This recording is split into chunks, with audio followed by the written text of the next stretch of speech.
နှလုံးရက်သွားတဲ့ပြင်းထန်တဲ့နာကျင်မှုကအခုထိပူလောင်နေတော့မယ်ကျွန်တော်အချိန်ပိုအလုပ်လုပ်တဲ့စပွဲပေါ်မှာအမောဆုပ်ပြီးတေဆုံးသွားခဲ့ပြီလေမျက်လုံးဖွင့်လိုက်တော့3နှစ်တုန်းကအချိန်စီပြန်ရောက်နေလိမ့်မယ်လို့မထင်ထားမိဘူးကိုချမ်းကျမကိုနောက်ထပ်တောင်းကနန်းလောက်ပေးပါဦးဒီမိမကလွန်ခဲ့တဲ့9နှလုံးလုံးတွဲခဲ့တဲ့ရည်စားပေါ့အရင်ဘဝတုန်းကကျွန်တော်ရဲ့စုဆောင်သမျှငွေအားလုံးကိုချစ်ထုတ်ယူသွားပြီးတော့ကျွန်တော်ရဲ့ငယ်တငယ်ချင်းနဲ့အတူအောင်မြင်ပျော်ပါပါနေထိုင်ခဲ့ကြတာလူတိုင်းကကျွန်တော်ထုံးစံအတိုင်းပတ်စံအလွယ်တကူထုတ်ပေးမလားဆိုတာကိုစောင့်ကြည့်နေကြတယ်သူတို့အားလုံးကကျွန်တော်ကိုလူအကြီးတယောက်လိုဆက်ဆံရတာကျင့်သားရနေကြပြီဒါပေမဲ့ဒီတစ်ချိန်မှာတော့သူတို့အလိုကျဖြစ်မလားစေရတော့ဘူးအရင်ဘဝကအမှတ်တရုပ်တွေနဲ့ပြန်လည်မွေးဖွားလာခဲ့ပြီးကျွန်တော်အပေါ်အကျွေးတင်ခဲ့တဲ့သူအားလုံးကိုထိုက်တန်တဲ့တန်ဖိုးပြန်ပေးဆက်ခိုင်းရမယ်ဘာဖြစ်လို့လဲဒီစကားသုံးခုကြောင့်တကွင်းလုံးရုတ်တရက်ငြိမ်ကျသွားတယ်သူတို့တွေကျွန်တော်လိုလူအေးကြီးကဟင်းလို့မြင်လိုက်မယ်လို့တခါမှတွေးဘူးကြမှာမဟုတ်ဘူးကျွန်တော်မတက်ရက်လိုက်ပြီးအရင်ဘဝတုန်းကယူမူချစ်ခဲ့ရတဲ့ဒီမိမကိုကြည့်လိုက်တယ်မင်းမောင်ရဲ့လောင်းကစားအကျွေးကငါနဲ့ဘာဆိုင်လို့လ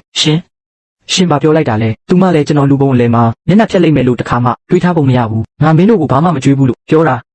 နင်းချန်နင်းဘလို့တောင်တက်တိရှိနေတာလဲမင်းမောင်ရဲ့အကျွေးပုတ်တွေကိုငါကဘာဖြစ်လို့လိုက်ဆက်ပေးရမှာလဲနင်းချန်နင်းယောက်ျားမဟုတ်ဘူးလားမျက်နှာဖုံးကွာကျသွားတဲ့အခါမှာတော့သူမလည်းဆက်ပြီးဟန်မဆောင်နိုင်တော့ပဲဒေါသတကြီးဖြစ်သွားတဲ့ပုံစံကအရင်ဘဝတုန်းကအတိုင်းတပုံစံနဲ့ပဲဒီရက်တစ်ခွက်ကအရင်ဘဝကကျွန်တော်ကိုစားပြန်ပတ်လိုက်တာ9နှစ်တာလူပြိုဘဝ9နှစ်တာပေးဆက်မှုတွေကိုခွေးကျွေးလိုက်ပြီလို့ပဲသဘောထားလိုက်မယ်သူမလည်းကျွန်တော်လက်ပါလိုက်မယ်လို့အိမ်မက်တောင်မဖူးမှမဟုတ်ဘူးတကွင်းလုံးစွန့်သွားကြတယ်သူတို့တွေဒီလိုပုံစံနဲ့ကျွန်တော်ကိုတခါမှမမြင်ဘူးကြဘူးအမြဲတမ်းအနိုင်ကျင့်ခံနေရတဲ့လူအေးကြီးကနောက်ဆုံးတော့တခါတော့အင်းခံပြလိုက်ပြီကိုချမ်းမန်လည်းအလောတကြီးဖြစ်သွားတယ်ကြောက်လေးလည်းဆက်ပြီးငြိမ်မနေနိုင်တော့ဘူးအရင်ဘဝကကျွန်တော်ရဲ့အကောင်းဆုံးတကယ်ချင်းကျွန်တော်ရဲ့ project စီစဉ်ကိုခိုးယူသွားပြီးနောက်ဆုံးမှမန်နဲ့ပေါင်းဖက်သွားခဲ့တဲ့သူကြောက်လေးရဲ့ဟန်ဆောင်မျက်နှာကိုကြည့်ပြီးကျွန်တော်စိတ်ထဲကနေလောင်ပြုံးလိုက်တယ်ဒါကအစပဲရှိသေးတယ်အရင်ဘဝကမင်းတို့ငါအပေါ်ကျွေးတင်ခဲ့တာတွေကိုငါတစ်ခုချင်းစီအကုန်လုံးပြန်တောင်းမယ်သူလည်းတစ်ခုခုကိုရိပ်မိသွားပုံရတယ်ဒါပေမဲ့သူ့ကိုဘာတွေစောင့်ကြိုနေမလဲဆိုတာသူသိမှာမဟုတ်ဘူးသူတို့ထွက်သွားတဲ့နောက်ကျောကိုကြည့်ပြီးကျွန်တော်တို့ကြားကစစ်ပွဲကအခုမှစတင်ရုံပဲရှိသေးတယ်ဆိုတာကျွန်တော်သိလိုက်တယ်ကျွန်တော်ဖြည်းဖြည်းချင်းပြန်ထိုင်လိုက်တယ်စိတ်ထဲမှာအေးချမ်းလို့ပြန်လဲမွေးဖွားခြင်းရဲ့ပထမဆုံးစစ်ပွဲကတော့အောင်မြင်သွားပြီဒါပေမဲ့ဒါကအစပဲရှိသေးတယ်ဆိုတာကျွန်တော်ကောင်းကောင်းသိတယ်အရင်ဘဝတုန်းကကျွန်တော်အမြဲတမ်းအလျှော့ပေးခဲ့ပြီးအတုံးချခံခဲ့ရတယ်အောက်ကျပြီးတနာစရာကောင်းအောင်ရှင်တန်ခဲ့ရတယ်ဒါပေမဲ့ဒီဘဝမှာတော့ဘသူ့ကိုမှအနိုင်ကျင့်မခံတော့ဘူးမိမိကံကြမ္မာကိုကိုယ်တိုင်ပြန်ပြင်ဆင်ပြီးကျွန်တော်ကိုဖိနှိပ်အတုံးချခဲ့တဲ့သူအားလုံးကိုကျွန်တော်ရဲ့နောက်ကျောကိုပဲမော့ကြည့်နေရအောင်လုပ်ပြမယ်ကိုချမ်းမန်ကလူငယ်မှုလို့မသိတတ်တာပါစိတ်ထဲမထားပါနဲ့ထင်တဲ့အတိုင်းပဲကြောက်လေးကချက်ချင်းလိုက်လာခဲ့တယ်အရင်ဘဝတုန်းကဒီစင်ကြံလမ်းမှာပဲသူကျွန်တော်ရဲ့ project စီစဉ်ကိုလိန်ယူသွားပြီးကျွန်တော်ရဲ့စူးစမ်းမှုကိုနင်းချေကဘဝရဲ့ထိတ်ဆုံးကိုတက်လန်းသွားခဲ့တာသူ့ရဲ့ဟန်ဆောင်ကောင်းတဲ့ပုံစံကိုကြည့်ပြီးကျွန်တော်ယူရှာမိတယ်အရင်ဘဝကကျွန်တော်ဟာသူ့ရဲ့ညီကိုတန်ရောစင်ဟန်ဆောင်မှုတွေအောက်မှာလိန်ညာခံခဲ့ရတာပြောစရာရှိတာတက်ပြောသူလဲကျွန်တော်ဒီလောက်အထိမျက်နှာမထောက်ပဲပြောလိုက်မယ်လို့လုံးဝထင်မထားဘူးမပြဿနာမရှိပါဘူးငါမင်းရဲ့ဟန်ဆောင်မျက်နှာဖုံးအားလုံးကိုတစ်ခုချင်းစီကိုယ်တိုင်ခွာချပစ်မယ်ကိုချမ်းကျွန်တော်ဒီဘက်မှာလုပ်ငန်းစတင်ဖို့အရင်နည်းနည်းလုံနေလို့လာပြီးအရင်ဘဝတုန်းကအတိုင်းစကလုံးတပုံစံနဲ့ပဲလုပ်ငန်းစတင်ဖို့အရင်နည်းတဲ့ပြောရတာတော့ကောင်းတာတကယ်တော့လက်ပလာနဲ့တပြတိုက်ချင်နေတာမင်းရဲ့ online စတော့ကိုဆောင်ရေး platform idea လေးငါတို့နှစ်ယောက်အတူတူလုပ်ကြမလားပတ်စံရရင်တဝက်စီခွဲယူကြတာပေါ့အရင်ဘဝတုန်းကသူဒီစကားတွေနဲ့ပဲကျွန်တော်ညအိမ်မရပဲလာပေါင်းများစွာစူးစမ်းလုပ်ခဲ့တဲ့အစီအစဉ်ကိုလိန်ယူသွားခဲ့တာငါရဲ့ project ကိုဘာဖြစ်လို့မင်းနဲ့တဝက်စီခွဲရမှာလဲကျွန်တော်ရုတ်တရက်ရေးလိုက်မိတယ်တူညီတဲ့စကားကိုဒုတိယအကြိမ်ပြန်ကြားရတဲ့အခါမှာတော့တယောစရာကောင်းတယ်လို့ပဲ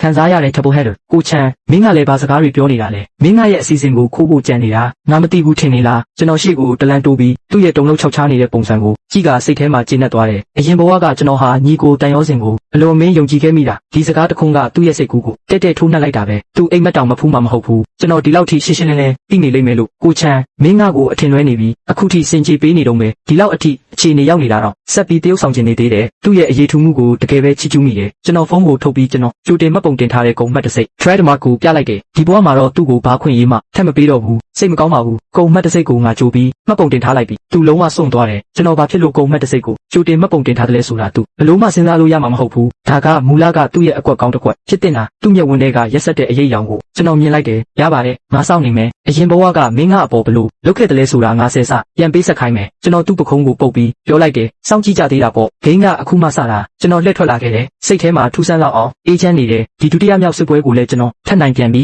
ဒါပေမဲ့ကြောက်လေးကဒီလောက်နေတယ်လက်ရှုံမှာမဟုတ်ဘူးဆိုတာကျွန်တော်သိတယ်သူဘာရီဂျန်စီနေမလဲဆိုတာကျွန်တော်သိတယ်ရပါတယ်သူဘာကွက်ထုတ်မလဲဆိုတာငါစောင့်ကြည့်နေမယ်လင်းချန်နင်းစောင့်နေလိုက်ပတ်ဝန်းကျင်ရဲ့လေတုကလုံးဝပြောင်းလဲသွားပြီးဘယ်သူမှကျွန်တော်ကိုအလွယ်တကူအနိုင်ကျင့်လို့ရတဲ့လူအကြီးတစ်ယောက်လိုမဆက်ဆံကြတော့ဘူးလင်းချန်မစိုးဘူးပဲတင်းခံရဲလာပြီးဝမ်ဖက်တီကကျွန်တော်ရဲ့တက်ကတူအခန်းဖော်ဖြစ်ပြီးကျွန်တော်အပေါ်တကယ်စိတ်ရင်းနဲ့ကောင်းခဲ့တဲ့တူးတဲတော်သူပဲအရင်ဘဝတုန်းကကျွန်တော်ဒုက္ခရောက်နေချိန်မှာသူပဲကူညီပေးခဲ့တာဟန်ဆောင်မနေပါနဲ့နင်ကအလုသမားဆင်းရဲသားတစ်ယောက်ပဲရှိသေးတာကိုဟုတ်ကဲ့စူမန်ကသူ့နောက်ကို9နှလုံးလုံး လိုက်ခဲ့တာမလွယ်ကူခဲ့ပါဘူးလီမင်ရောက်လာပြီးအရင်ဘဝတုန်းကကျွန်တော်ကိုတောင်ပြောင်ရတာဝါသနာပါတဲ့ဒီလိုလူကုန်မဲ့သူတွေကိုဒီနေ့မှာတော့မျက်နှာဖျက်ရိုက်ပြရမယ်ကျွန်တော်လီမင်ကိုကြည့်ပြီးစိတ်ထဲမှာအစီအစဉ်ရှိပြီးသားပြန်လည်မွေးဖွားခြင်းရဲ့သတင်းချက်လက်ကွာခြားချက်ကိုတုံးပြီးသူ့ကိုချက်ချင်းပါဇက်ပိတ်သွားအောင်လုပ်မယ်လီမင်မင်းမကြခင်အလုပ်ပြုတ်တော့မယ်နောက်ပတ်ကြရင်ကုမ္ပဏီကနေတိုက်ရိုက်လူလျှော့ခံရလိမ့်မယ်သူကတော့ကျွန်တော်ပြောတဲ့စကလုံးတိုင်းကိုလုံးဝမယုံဘူးဒါပေမဲ့ကျွန်တော်ပြောသမျှကအမှန်တရားတွေကြီးပဲအရင်ဘဝတုန်းကသူဒီအချိန်မှာပဲအလုပ်ပြုတ်ခဲ့တာငါကကုမ္ပဏီမှာအောင်မြင်နေတာပဲဘယ်လိုလုပ်အလုပ်ပြုတ်မှာလဲမင်းတို့ကုမ္ပဏီကလာမဲ့လာမှာတခြားကုမ္ပဏီရဲ့ဝယ်ယူခြင်းခံရလိမ့်မယ်မင်းတို့ဌာနကပထမဆုံးလူလျှော့ခံရမှာကျွန်တော်သူ့ကုမ္ပဏီရဲ့အခြေအနေတွေကိုအသေးစိတ်ပြောပြလိုက်တယ်ဝယ်ယူမဲ့အချိန်လူလျှော့မဲ့အစီအစဉ်နောက်ဆုံးနစ်နာကြေးပေးမဲ့ပုံစံအထိတလုံးမကြံအကုန်ပြောပြလိုက်တာမဖြစ်နိုင်တာမင်းလျှောက်ပြောနေတာသူ့မျက်နှာအယောင်ပြောင်းသွားပြီဘာဖြစ်လို့လဲဆိုတော့ကျွန်တော်ပြောတာတွေအကုန်လုံးကအမှန်တရားတွေဖြစ်နေမှန်းသူသိလို့ပဲဒါတွေကကုမ္ပဏီရဲ့အဆင့်မြင့်ပြုတ်ဝက်ချက်တွေဖြစ်ပေမဲ့ကျွန်တော်ကတော့အကုန်လုံးကိုအသေးစိတ်သိနေတာတကွင်းလုံးပြန်ငြိမ်ကျသွားပြန်တယ်သူတို့တွေနောက်ဆုံးတော့ကျွန်တော်အရင်ကလိုမဟုတ်တော့ဘူးဆိုတာသဘောပေါက်သွားကြပြီသူမရောက်လာပြီရှန်ချင်းရွက်အရင်ဘဝတုန်းကကျွန်တော်ကိုတိတ်တဆိတ်ကူညီပေးခဲ့ဘူးပေမဲ့ကျွန်တော်လစ်လူရှူမိခဲ့တဲ့အဆင့်တန်းမြင့်မင်းကလေးဒီဘဝမှာတော့သူမကိုထပ်ပြီးလက်လွတ်မခံတော့ဘူးသူမကကျွန်တော်ကိုဖန်ခွက်ခြင်းလာတိုက်တယ်အရင်ဘဝကကျွန်တော်ဟာကိုတိမ်ငယ်စိတ်ဝင်ပြီးသူမကိုစကားတော့မပြောရဲခဲ့ဘူးဒီဘဝမှာတော့ကျွန်တော်သူမစီကိုဥတီပြီးရှောက်လန်းသွားမယ်လင်းချံမတွေ့တာကြပြီနော်သူမရဲ့မျက်ဝန်းတွေကိုကြည့်ရင်အရင်ဘဝကအချိုးကွေ့တွေကိုသတိရမိတယ်ကျွန်တော်အခက်ခဲဆုံးအချိန်တုန်းကသူမတယောက်ပဲကျွန်တော်ကိုယုံကြည်ပေးပြီးကူညီပေးခဲ့တာလူတိုင်းစွန့်သွားကြတယ်ရှန်ချင်းရွက်ကကျွန်တော်ကိုအစပြိုးပြီးစကားလာပြောလိုက်မယ်လို့သူတို့အိမ်မက်တောင်မဖူးမှမဟုတ်ဘူးထောက်တနေရကစူမန်ကတော့မနာလို့စိတ်တွေပြင်းနေနေပြီးအရင်တုန်းကတာမန်ပဲရှိခဲ့တဲ့ကျွန်တော်ကဘာဖြစ်လို့ရုတ်တရက်အခြေအနေပြောင်းလဲသွားရတာလဲဆိုတာဘလို့မှစဉ်းစားလို့မရဖြစ်နေတယ်သူမဘာတွေးနေမလဲဆိုတာကျွန်တော်သိတယ်ကျွန်တော်နဲ့သူမကအခုဆိုရင်ကဘာချသွားခဲ့ပြီရှန်ချင်းရွက်နင်ကဘာမို့လို့လဲကျွန်တော်နဲ့ရှန်ချင်းရွက်ကတော့ပေါ့ပပစကားပြောနေကြပြီးစိတ်ထဲမှာလည်းတစ်ခါမှမကြုံဘူးတဲ့တည်ငြိမ်မှုကိုခံစားနေရတယ်ဒီဘဝမှာကျွန်တော်ကလေးစားချေုံတင်မကပဲကိုယ်ပိုင်ပျော်ရွှင်မှုကိုလည်းစုပ်ကန်ရမယ်လင်းချံနင်ဒီလိုတစ္ဆာဖောက်ထင်တဲ့အတိုင်းပဲစူမန်ကလာရှာပြန်ပြီးဒီမိမကအရင်ဘဝကငါးနှလုံးလုံးကျွန်တော်နောက်ကိုအမြဲလိုက်နှောက်ယှက်ခဲ့တာဒီဘဝမှာလည်းဆက်ပြီးရှုပ်ရှက်လုပ်ချင်နေသေးတယ်နင်ငါရဲ့တန်ရောစင်ကိုကစားတယ်ငါရဲ့လူပြိုဘဝလူငယ်ဘဝကိုပြန်ပေးကျွန်တော်သူမရဲ့တရုပ်ဆောင်မှုကိုငြိမ်ငြိမ်လေးစောင့်ကြည့်နေတယ်စိတ်ထဲမှာဘာခံစားချက်မှမရှိတော့ဘူးဒီနီးလက်နဲ့ကျွန်တော်ကိုအကြက်ကန်ကိုကြံစီနေတာတွက်ကိန်းမှားသွားပြီးကျွန်တော်ဖုန်းထုတ်ပြီးရဲကိုချက်ချင်းတိုင်လိုက်တယ်ဒီလိုလူစားမျိုးနဲ့ကစကားပြောနေလို့မထူးဘူးဟဲလိုရဲစကန်ကလာခင်ဗျာဒီမှာလူတယောက်လာနှောက်ယှက်နေလို့ပါနင်တကယ်ပဲရဲတိုင်နေပေါ့သူမကြောင်သွားတယ်ကျွန်တော်တကယ်ရဲတိုင်လိမ့်မယ်လို့တခါမှတွေးထားဖို့မရဘူးအရင်ဘဝကကျွန်တော်ဟာမျက်နှာရဖို့အတွက်အမြဲတမ်းပြဿနာကိုငြိမ်သက်အောင်ပဲလုပ်ခဲ့တာမတိုင်လို့ဘာလို့ရမှာလဲနင့်ကိုနှစ်တကူဖို့ခြံထားရမှာလားဒီနေ့ကစပြီးကျွန်တော်ရဲ့ကိုယ်ပိုင်ဘဝစည်းမျဉ်းတွေကိုဖန်တီးမယ်ဘယ်သူမှလာပြီးဖျက်ဆီးလို့မရစေရဘူးရဲတွေချက်ချင်းရောက်လာတဲ့အခါမှာတော့စောစောကမှတောင်းကျမ်းနေတဲ့စူမန်ကချက်ချင်းပဲလမ်းပြောက်ပြီးပြတယ်လဲထွက်ပြေးသွားတော့တယ်တကယ်ကိုအားနေသူကိုအနိုင်ကျင့်ပြီးအားသာသူကိုကြောက်တဲ့လူစားမျိုးပဲတိလားမတိဘူးအတိတ်ပဲမရှိလာတောင်းကျမ်းနဲ့လမ်းသွားလမ်းလာတယောက်ပါပဲဒီနေ့ကစပြီးကျွန်တော်နဲ့သူမကသစိမ့်တွေဖြစ်သွားပြီးအရင်ဘဝကကိစ္စရက်တွေကိုအိမ်မက်ဆိုးတစ်ခုလိုပဲသဘောထားလိုက်တော့မယ်စူမန်ရဲ့ပြဿနာကိုရှင်းပြီးနောက်ကျွန်တော်ပြန်လဲမွေးဖွားခြင်းရဲ့ပထမဆုံးအစီအစဉ်ကိုစတင်လိုက်တယ်သတင်းအချက်လက်ကွာခြားချက်ကိုတုံးပြီးကျွန်တော်ရဲ့ပထမဆုံးပတ်စံအိုးကိုရှာဖွေရမယ်ဒီစတော့ရှယ်ရပဲအလုပ်သမားကစေတနာနဲ့ကျွန်တော်ကိုသတိထားဖို့ဖြောင်းဖြတယ်ဒါပေမဲ့ကျွန်တော်ကအနာဂတ်ကနေလာတာဆိုတာသူမသိဘူးဒီစတော့ရှယ်ရကတေချာပေါက်တက်မယ်ဆိုတာကျွန်တော်သိနေတယ်ရပါတယ်အကုန်လုံးဝယ်လိုက်ပါ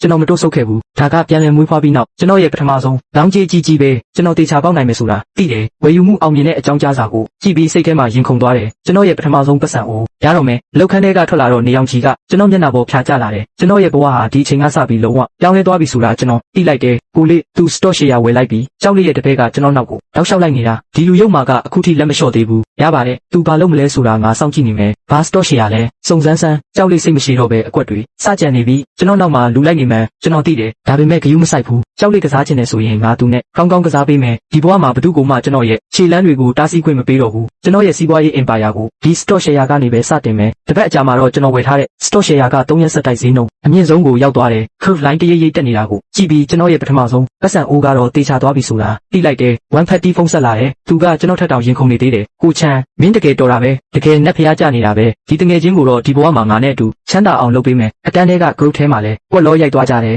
လီမင်တကယ်ပဲအလုပ်ပြုတ်သွားပြီးအခုတော့သူတို့တွေကျွန်တော်ကြွားလုံးထုတ်နေတာမဟုတ်မှန်းနောက်ဆုံးတော့တိသွားကြပြီအရင်ကကျွန်တော်ကိုနှိမ်ခဲ့ကြတယ်အတန်းဖော်တွေအခုတော့လာပြီးကပ်ဖားနေကြပြီအရင်ကကျွန်တော်ကိုဝိုင်းနှိမ်ခဲ့ကြပေမဲ့အခုတော့သူတို့မမိနိုင်တဲ့နေရာကိုရောက်သွားစေရမယ်ကိုချမ်းကျွန်တော်တို့ကိုလည်းလမ်းပြပါဦးသူတို့ရဲ့ဟန်ဆောင်မှုတွေကိုငြိမ်ငြိမ်လေးကြည့်ရင်စိတ်ထဲကနေလှောင်ပြုံးလိုက်တယ်အစတုန်းကငါ့ကိုလှောင်ပြောင်းနှိမ်ချခဲ့တုန်းကဒီလိုနေမျိုးရောက်လာမယ်လို့ဘာဖြစ်လို့မတွေးခဲ့ကြတာလဲမင်းတို့ကိုဘာဖြစ်လို့ပတ်စံရှာတဲ့လမ်းပြရမှာလဲအစတုန်းကတယောက်ပြီးတယောက်ငါ့ကိုလှောင်ပြောင်းပြီးအစွမ်းကုန်နှိမ်ခဲ့ကြတယ်အခုငါအခြေအနေကောင်းလာတော့မှဒီလိုဖားချင်တဲ့မျက်နှာပေးနဲ့လာလုံနေကြတယ်ငါကဘာဖြစ်လို့မင်းတို့ကိုကူညီရမှာလဲလင်းချန်မင်းမှာအတွင်းသတင်းရှိရမယ် ပြောပါဦးနောက်ပတ်ပါဝင်ရမလဲအစတုန်းကမင်းငါကိုတောင်ပြောင်ခဲ့တုန်းကဘာဖြစ်လို့မပြောခဲ့တာလဲဒီမြင်ကွင်းကစုံယုံကိုလုံးဝမင်းတက်သွားစေတယ်ကျွန်တော်အခြေအနေပြောင်းလဲပြီးကလက်စားချနိုင်တာကိုမြင်တော့ချက်ချင်းပဲပြန်ကက်ချင်တဲ့စိတ်ကူပေါ်လာပုံရတယ်ကိုချမ်းကျမတကယ်မှမသိပါပြီဒီရက်ပိုင်းအမြဲတမ်းနောင်တရနေတာကျမကိုခွင့်လွှတ်ပေးပါနော်သူမရဲ့တရုပ်ဆောင်မှုကိုကြည့်ပြီးကျွန်တော်ယူရှာမိတယ်အစတုန်းကဘသူကငါ့ကိုယောက်ျားမဟုတ်ဘူးလို့ဆဲခဲ့တာလဲဘသူကမြေကြီးပေါ်ထိုင်ပြီးတောင်းကျမ်းခဲ့တာလဲဒီလိုမိမမျိုးရဲ့တရုပ်ဆောင်ချက်ကမင်းသမီးမလုပ်တာတကယ်ကိုနှမျောစရာပ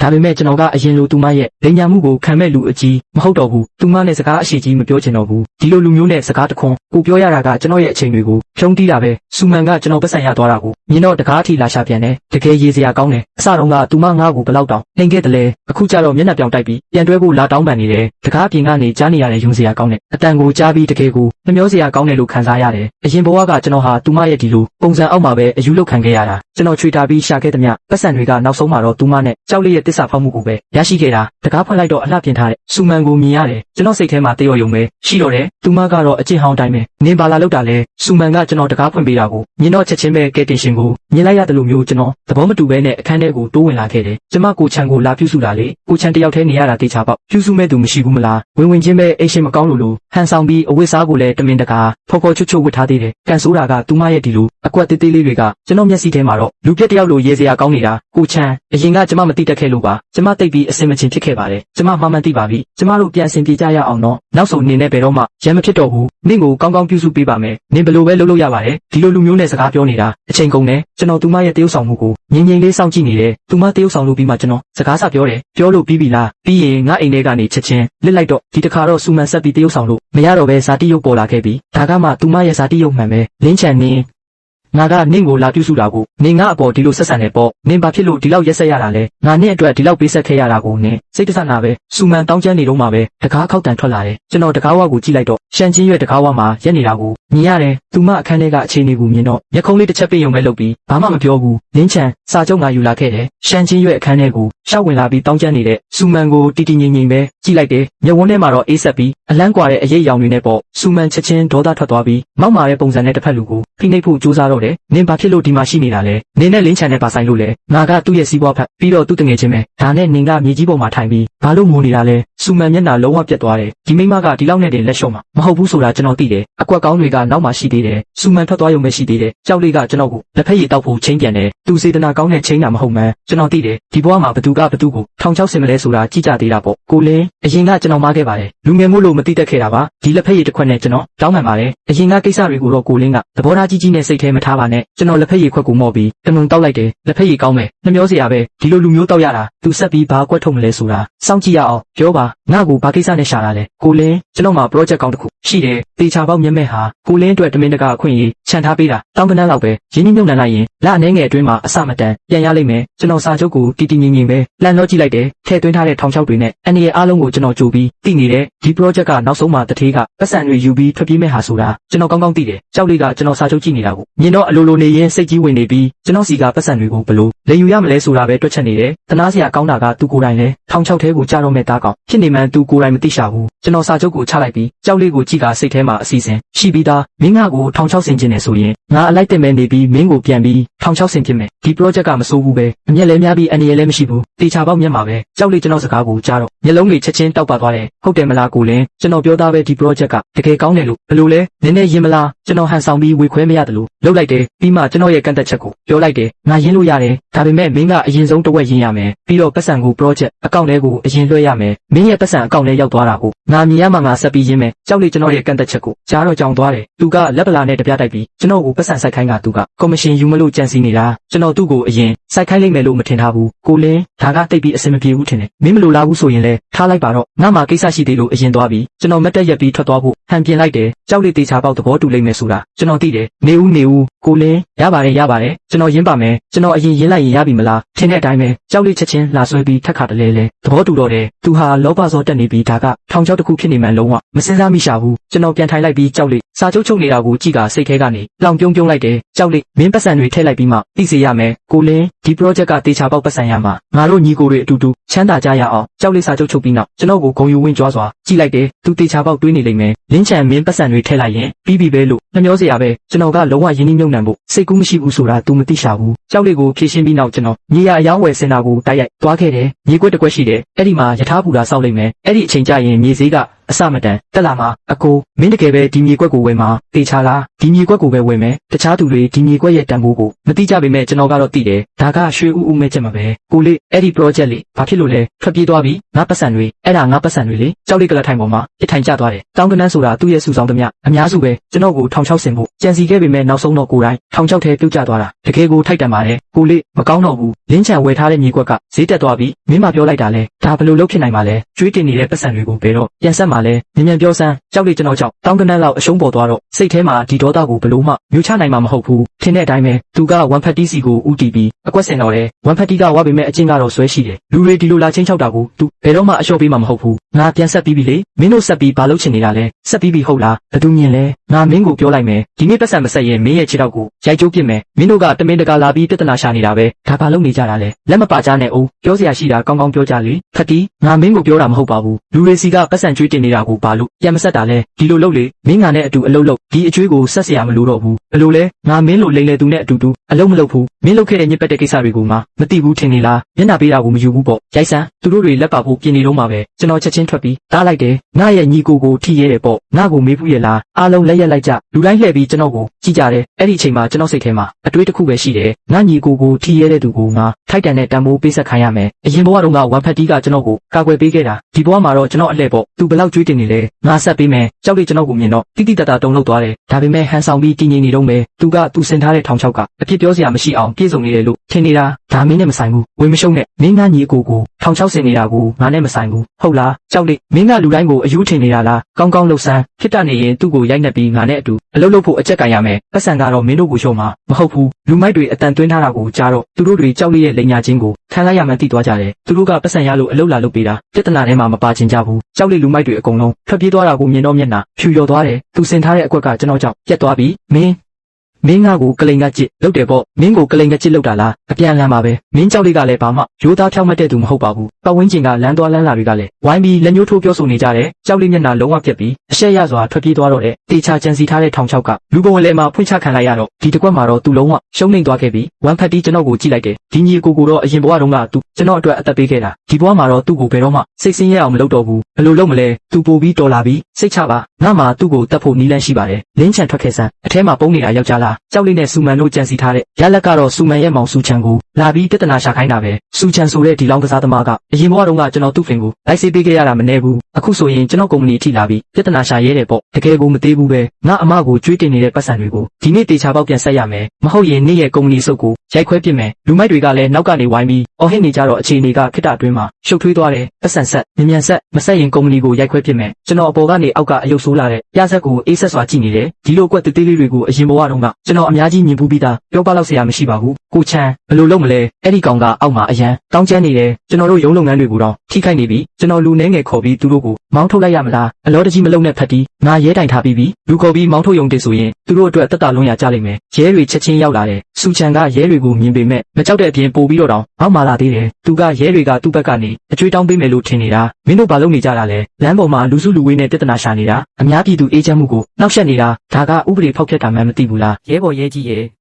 ကျွန်တော်ဘက်ကနေဖြည့်ရှင်းပေးပါဦးဗျာသူကကျွန်တော်စီကပတ်စံတွေချီးပြီးပြန်မဆက်လို့ပါကျွန်တော်လည်းမတက်တာလို့ဒီထိလာရတာပါကျွန်တော်ထွက်လာပြီးရဲဘော်ရဲကြီ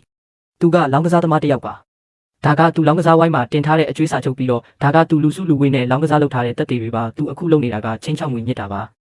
ါစုချန်လောင်းကစားလုပ်ထားတဲ့တက်တွေကိုကျွန်တော်ရဲလက်ထဲအပ်လိုက်တယ်ဒါတွေအကုန်လုံးကကျွန်တော်ကြိုတင်စုဆောင်းထားတာတွေလေစုချန်ဆိုတဲ့လောင်းကစားသမားကအကျွေးပြတ်မဆက်နိုင်တော့ကျွန်တော်စီကနေလာပြီးငွေညစ်ဖို့ကြံစီတာစုချန်တယောက်သူ့ရဲ့တက်တွေကိုရဲတွေလက်ထဲရောက်သွားတာမြင်တော့မျက်နှာတစ်ခုလုံးဖြူရောသွားပြီးလှည့်ပြေးတော့တာပဲနှမျောစရာကောင်းတာကအခုမှပြေးကျင်နေဆိုတော့နည်းနည်းနောက်ကျသွားပြီလေမင်းငါကိုနောက်ွယ်ကနေနှက်ရဲတယ်ပေါ့ရဲကစုချန်ကိုဖမ်းချုပ်ပြီးလက်ထိတ်ခတ်လိုက်တယ်လူစုလူဝေးနဲ့လောင်းကစားလုပ်မှုချင်းချောက်ငွေညစ်မှုတွေနဲ့တင်သူ့အထဲမှာတအောက်တနာတော့သွားနေရတော့မှာပါလင်းချန်မင်းကိုငါအလွတ်မပေးဘူးမင်းကိုဘယ်တော့မှအလွတ်မပေးဘူးရဲတွေကစုချန်တဲ့လူမိုက်တချို့ကိုပါဖမ်းခေါ်သွားတော့ဘေးကကြည့်နေတဲ့လမ်းသွားလမ်းလာတွေကလက်ခုပ်တီးပြီးအားပေးကြတယ်stock share အားလုံးကိုပြန်ထုတ်လိုက်ပြီးဒီ stock share ကအရင်ဘဝတုန်းကတလားတီတီစက်တိုက်တက်ခဲ့တာဒါပေမဲ့ဒီနေ့ကအမြင့်ဆုံးအမှတ်ဆိုတာကျွန်တော်သိတယ်နောက်ပိုင်းကျရင်တရိပ်ရိပ်ပြန်ကျလာတော့မှ web party computer screen ပေါ်ကကိန်းကနန်းတွေကိုကြည့်ပြီးမျက်လုံးတွေဖြူသွားတယ်တောင်းကနန်းလောက်ကိုဒီလိုပဲအလွယ်တကူရသွားတာလားကိုချမ်းကျွန်တော်တို့ ကျွန်တော်တို့ချမ်းသာပြီး9သိန်းကျော်တောင်းမယ်ကျွန်တော်အကောင့်ထဲကလက်ကျန်ငွေကိုကြည့်ပြီးနှက်ခမ်းတောင်းကနေပြုံးလိုက်တယ်9သိန်းကျော်ဆိုတာအမြည်ပဲရှိသေးတယ်ကျွန်တော်ရှာရမှာကတစ်ကမ္ဘာလုံးပဲဒါကအစပဲရှိသေးတယ်ကိုလေးသူ stock share တွေကိုပြန်ထုတ်ပြီးပတ်စံအများကြီးရသွားပြီး9သိန်းကျော်တောင်ရှိတယ်ဘာဖြစ်လို့လဲလူအနေငယ်သွားရှာပြီးသူ့ကိုစုံးမလိုက်စမ်းညနေအလုပ်ဆင်းချိန်မှာတော့ကျွန်တော်ခြေလမ်းတွေကိုရက်လိုက်ပြီးကားပေါ်မှာမိကသူ့ကိုအေးဆက်စွာကြည့်လိုက်တယ်ငါ့ကိုချင်းချောက်ချင်တယ်ပေါ့အရင်ဘဝတုန်းကငါဒီထက်ပိုပြီးအနေရများတဲ့မြင်ကွင်းတွေကိုကြုံဖူးပြီးသားလင်းချန်လူတစ်ယောက်ကပတ်စံပေးပြီးမင်းရဲ့ခြေထောက်တစ်ဖက်ကိုလိုချင်လို့တိတက်ရင်တော့ငြိမ်ငြိမ်လေးရက်နေစမ်းအသားနာမခံချင်ရင်ပေါ့ဒါကြောက်လေးရဲ့လက်ချက်ဆိုတာကျွန်တော်သိတယ်သူမင်းတို့ကိုပတ်စံပလောက်ပေးလို့လဲမင်းတို့ကဒီလိုကိစ္စမျိုးကိုလာလို့ရဲတာလဲမျက်နှာဖုံးစွပ်ထားတဲ့လူတွေချက်ချင်းနေရာမှာတင်ကြောင်သွားကြတယ်မျက်နှာချင်းဆိုင်ကြည့်ရင်းနဲ့သူတို့ရဲ့ဇာတိရုပ်ကိုကျွန်တော်တိုက်ရိုက်ဖွင့်ချလိုက်လိမ့်မယ်လို့လုံးဝမထင်ထားကြဘူးခေါင်းဆောင်ဖြစ်တဲ့မျက်နှာဖုံးစွပ်လူကတတိပြန်ဝင်လာပြီးဒေါသတကြီးနဲ့တန်တုပ်ကိုမကာအော်ဟစ်ပြီးလက်ပါဖို့ပြင်တော့တယ်သူ့ကိုစကားအရှိကြီးပြောမနေနဲ့လက်ပါဆန်းကျွန်တော်ချက်ချင်းလက်မောက်ပြီးဖုံးကိုမြောက်ကတလန်းချင်းစီတက်တည်ယူလိုက်တယ်လက်ပါပြီးတောင်းကျမ်းကျင်တယ်ပေါ့ငါလက်ထဲကစောင့်ကြည့်ကင်မရာကိုအရင်မေးဦးမလားမင်းတို့ရဲ့မျက်နှာတွေကိုငါအကုန်လုံးရိုက်ထားပြီးပြီအခုချက်ချင်းအဖမ်းခံရင်မိသေးတယ်တမင်တကာနာကျင်စေမှုကအနည်းဆုံး3နှစ်ထောင်ဒဏ်ကျခံရမယ်မျက်နှာဖုံးစွပ်ထားတဲ့သူတွေဖုံးကဗီဒီယိုရိုက်နေတာကိုမြင်တော့အကုန်လုံးပြာခတ်သွားကြတယ်သူတို့ကပတ်စံရလို့အလုတ်လာလုပ်ပေးတာတကယ်ထောင်မကျချင်ကြဘူးကြောက်လေးမင်းတို့ကိုပတ်စံဘလောက်ပေးလို့လဲငါအစမတန်2ဆပေးမယ်ပြီးတော့မင်းတို့ကိုထောင်မကျစေရဘူးမျက်နှာဖုံးစွပ်ထားတဲ့သူတွေတယောက်ကိုတယောက်ကြည့်ပြီးစိတ်လှုပ်ရှားသွားကြတယ်2ဆတော့ပတ်စံပြီးတော့ထောင်လည်းမကျရဘူးဒီရောင်းဝယ်ကတကယ်ကိုတွက်ချေကြိုက်တယ်ခေါင်းဆောင်ဖြစ်တဲ့သူကခိတ္တစဉ်းစားပြီးတန်တုပ်ကိုချလိုက်တယ်ထင်တဲ့အတိုင်းပဲအကျွေးမဲ့အကျိုးမြတ်ရှိမှာတော့ဘာသစ္စာတရားမှအလကားပဲတခြားသူတွေလည်းခေါင်းဆောင်တန်တုပ်ချတာကိုမြင်တော့သူတို့လက်ထဲကတန်တုပ်တွေကိုလည်းချလိုက်ကြတယ်ဒီအန်နီရကတော့ဒီလိုပဲပြေလည်သွားခဲ့ပြီးအကိုဒါကြောက်လေးနဲ့ကျွန်တော်တို့ရဲ့စကားပြောမှတ်တမ်းသူကမင်းရဲ့ခြေထောက်တစ်ဖက်ကိုရိုက်ကျိုးဖြစ်ဖို့ကျွန်တော်တို့ကို2000ပေးတာဒါကတက်တယ်ပဲမင်းတို့ပြောတာတွေအကုန်မှန်ပဲလားကြောက်လေးကမင်းတို့ကိုခိုင်းတာတေချာလားအမှန်တရားပါအကိုကျွန်တော်တို့အကုန်ဝင်ခံပါတယ်ကျွန်တော်တို့လည်းခိတ္တစိတ်မသွားလို့ပါရဲစခန်းကထွက်လာတော့ရှန်ချင်းရွက်ရဲ့ကားကတကားဝမှာရက်နေတာကိုမြင်ရတယ်ရှန်ချင်းရွက်ကျွန်တော်ရှိကိုပြေးလာပြီးကျွန်တော်ကိုအထက်အောက်ကြည့်ကကျွန်တော်ဘာမှမဖြစ်မှန်တေချာတော့မှတပြင်းချနိုင်တော့တယ်သူမစိတ်ပူနေတဲ့ပုံစံကိုကြည့်ပြီးကျွန်တော်စိတ်ထဲမှာနှွေးထွေးသွားတယ်မင်းဘာမှမဖြစ်ဘူးမလားငါ့ကိုလမ်းတေတော့မှာပဲမင်းရဲ့ဖုန်းကိုရရချင်းပဲငါချက်ချင်းလာခဲ့တာနောက်ဆိုငါလူလွတ်ပြီးမင်းကိုကာကွယ်ပေးမယ်ကြောက်လေးကဘာမဆိုလုပ်ရဲတဲ့သူမင်းတယောက်တည်းဆိုရင်အရန်အနေရများတယ်ကျွန်တော်ရှန်ချင်းရွက်ကိုကြည့်ပြီးခေါင်းကြီးပြလိုက်တယ်ပြန်လဲမွေးဖွားလာပြီးနောက်ကျွန်တော်ပတ်စံရှာယုံတင်မကပဲဘေးနာကလူတွေကိုလည်းကာကွယ်ပေးရမယ်သူမကတော့ကျွန်တော်ကာကွယ်ခြင်းတဲ့သူတွေထဲကတယောက်ပေါ့ကြောက်လေးရဲ့ကိစ္စကမပြီးသေးဘူးဒါပေမဲ့သူမဘေးနာမှာရှိနေရင်ဘာအခက်ခဲမှကြော်ဖြတ်လို့မရတာမရှိပါဘူးကြောက်လေးလွတ်လိုက်တဲ့လူမိုက်တွေကိုရှင်းပြီးနောက်ကျွန်တော်နဲ့ရှန်ချင်းရွက်ရဲ့ပူပေါင်းဆောင်ရွက်မှုကလည်းတရားဝင်စတင်တော့မယ်ခိတ္တနေရင်ထိပ်သီးအစည်းအဝေးမှာကြောက်လေးစကားပြောလိုက်မယ်မင်းတတိထားဦးမိတ်ဆွေတို့အခုဒီလုပ်ငန်းမှာလူတွေကကလိန်ကကြစ်နီလန်းတွေနဲ့ပဲကြီးပွားလာကြတာများတယ်သူပြောနေတာလင်းချန်ရဲ့ကုမ္ပဏီကိုလားမဖြစ်နိုင်တာကျွန်တော်လင်းချန်ကိုကြည့်ရတာဒီလိုလူမျိုးမဟုတ်ပါဘူးအောက်ကလူတွေအကုန်လုံးကျွန်တော်စီကိုအကြည့်တွေရောက်လာကြတယ်လင်းချန်ရဲ့ခြံရွက်နီးပညာကိုပဲကြည့်လေပြောရရင်တော့ဒါကလုံးဝလိန်လေလက်ဖျားတဲ့ကုမ္ပဏီလို့ပဲအကွက်ချပြီးလိန်လေလက်ဖျားကဈေးကွက်ကိုလိုက်ပြီးချစ်ထုတ်နေတာဒီစကားထွက်လာတော့တကွင်းလုံးရုပ်တရက်ပွက်လောရိုက်သွားတယ်ဘာလဲလိန်လေတဲ့ကုမ္ပဏီဟုတ်လားအမှန်လားအမှားလားငါကသူတို့နဲ့ပူးပေါင်းမှုတွေးနေတာသူစိတ်ကြိုက်မဟုတ်မမှန်ဆွဆွဲနေပြီးတကွင်းလုံးစူညံနေတဲ့အချိန်မှာပဲအစည်းအဝေးခန်းမရဲ့ screen ကြီးကရုပ်တရက်မြင်ကွင်းပြောင်းလဲသွားတယ်ကြောက်လေးတကူလုံးစကားပြောစင်မြင့်ပေါ်မှာလုံးဝတောင့်ခဲသွားတော့တယ်သူအိမ်မက်တောင်မဖူးမှမဟုတ်ဘူးသူ့ရဲ့မကောင်းတဲ့တက်တွေတွေကလူပုံအလဲမှာဖွင့်ချခံလိုက်ရလိမ့်မယ်လို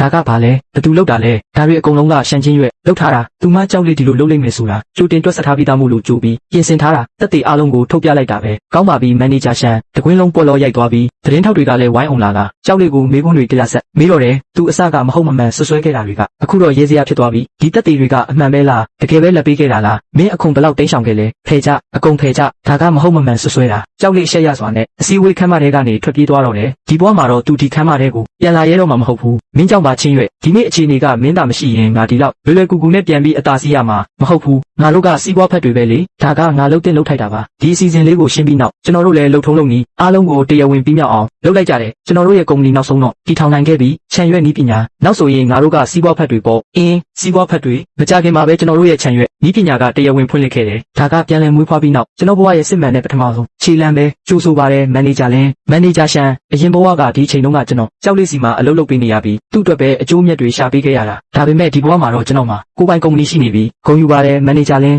မန်နေဂျာရှန်နောက်ဆိုအားလုံးအတူတူစူးစမ်းကြရအောင်ဒါကအစပဲရှိသေးတယ်ဆိုတာကျွန်တော်သိတယ်နောက်ပိုင်းကျရင်ကျွန်တော်ရဲ့ကုမ္ပဏီကိုဦးဆောင်ပြီးအခွင့်အရေးအားလုံးကိုစုပ်ကိုင်ကဒီလုပ်ငန်းရဲ့ထိပ်ဆုံးကိုရှောက်လန်းသွားမယ်မလန်းမကန်းကထောက်တနေရမှာတော့စူမန်ကကျွန်တော်တို့ကိုစိုက်ကြည့်နေတယ်မျက်ဝန်းထဲကမနာလိုညှို့မိန်မှုတွေကရှန်ထွက်လို့မတတ်ပဲလင်းချန်နင်းဆောက်နေလိုက်ရှေ့ဆက်မဲ့လန်းကချုံးမွေးနေမှာမဟုတ်မှန်းကျွန်တော်သိတယ်ဒါပေမဲ့ဒီတစ်ချိန်မှာတော့ဘာစိန်ခေါ်မှုကိုမှမကြောက်တော့ဘူးဘာဖြစ်လို့လဲဆိုတော့ကျွန်တော်ကအရင်ဘဝကလိုအနိုင်ကျင့်ခံလူအကြီးမဟုတ်တော့လို့ပဲကိုချန်ကျွန်တော်တို့ကုမ္ပဏီရဲ့ဒီလအခြေအနေကအရန်တည်ငြိမ်နေတယ်ဒါကလဘတ်အစီရင်ခံစာပါကြည့်လိုက်ပါဦ